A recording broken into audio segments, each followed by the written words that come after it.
Hey, it's PHILA, and you're watching PHILA TV, the ultimate YouTube channel. I'm no cinematographer, just a dude with a camera. All right, this is it. Part 6 of the Build a Budget Cal Bug out of this 1964 project car that I rescued from being a dune buggy. We're just kind of buttoned it up. We got the brakes finished. We got it running, driving, and stopping. And now it's time to park it and let it rest for a few months. So if this is something you're interested in, let's get started.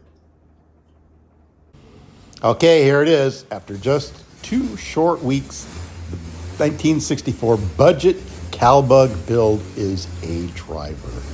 Just finished up the brakes, and I'm almost ready to take this thing around the block, but I kind of wanted to give you guys a little update on what's going on. I found this 64 bug. It came up for sale on Marketplace, and it was just somebody's project that they abandoned. They said it had a bunch of parts, so I went and scored the whole thing and brought it home. And my idea was I just wanted to assemble it and put it together with the whole bunch of parts that it came with and just park it and worry about it in a few months. But of course, I can't do that. So, I just kind of wanted to do a quick color change because I didn't want to put it all together while it was, completely stripped. So I went and, like I said, gave it a light coat of this light blue paint. And then I started assembling the car. The car was very straight. It had been sandblasted and really cleaned up nicely. So it was a quick shot of paint, and then it was time to assemble the car. And then just 2 weeks, I had it running and driving, which is pretty exciting. It had everything. It was a pretty low mileage car. The pans have been done. It didn't have a wire harness, but I had one from a 66, which I put in there. And like I said, in just a few short weeks, it was time to roll it out of the garage. So here's what we got going on today on this thing. All right, today is going to be just buttoning up the brakes, and hopefully we can get it to stop. Brakes have been recently done before the car was parked. Everything seems to be in okay condition. I replaced the back shoes. The fronts were okay. It was missing the front brake hoses, which I have, and it's missing the metal lines, which you can see that I have. So tomorrow I'm going to get up under here and get some brakes on it. Stay tuned. Okay, time to turn off the music and pick up the phone. So what I've done is I've got the new rubber lines in. I've got a line that goes over the tunnel, and I'm just now putting in the line that runs from the master cylinder all the way to the back T. I didn't feel like taking my seats out. I just ran it through and back through this hole. Now I got to jack up the back and get that to bolt to the T. Then we'll go ahead and fasten this down to the floor boards. All right, that's it for now.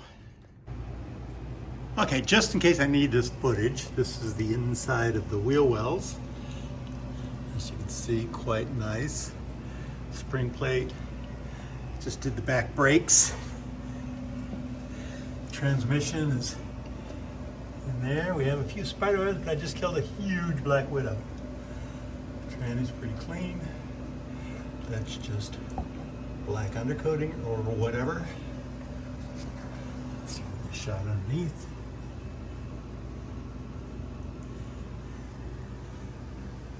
Everything looks good.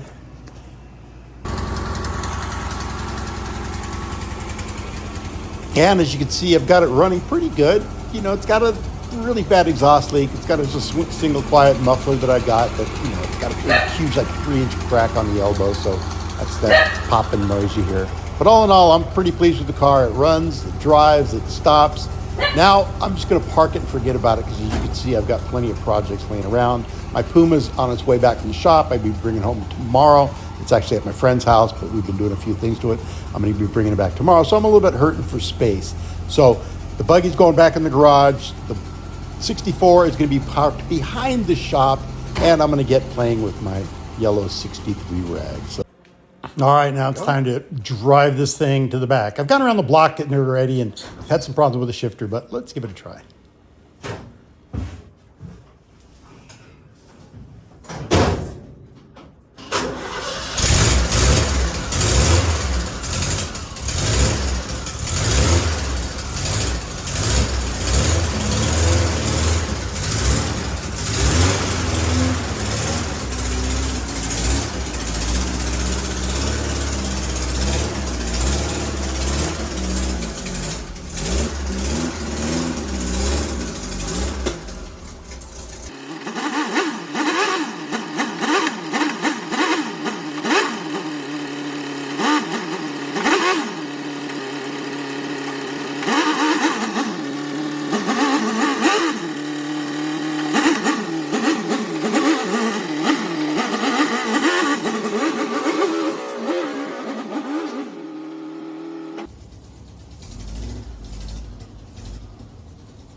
As you can see, I'm having some tough time getting it into reverse. I don't want to back it all the way up against the shed there. I've got one of those empty trigger shifters that came with the car, but it was missing the bottom plate, and I haven't been able to work out the adjustment on it. So for now, I'm gonna have to just get out there and push and try to get this thing back to where I want to park it. I could still work on it back there. I could start working on the patina, but I just want it to sit in the back behind the shop for just a little while because I've got another car coming and my trailer coming, so I'm going to be kind of hurting for room. So let's just get this thing moved.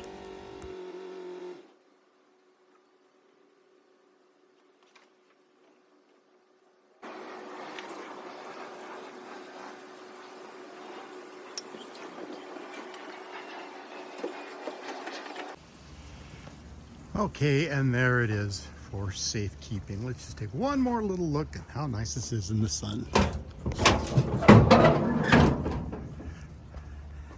Everything's tight in there. You can see I still haven't got the windshield wiper motor in. Inside we're looking pretty good. All right, let's take a look at that MP shifter. Yeah, horrible, right? All right, so that's it. This is where it's gonna sit for just a little while until I get things situated right here. If you guys like this video, don't forget to like, share, and subscribe. Hit the notification bell so you can follow me along on this journey as I fix up these old bugs in my retirement. So thanks for watching PHILA TV. Ciao.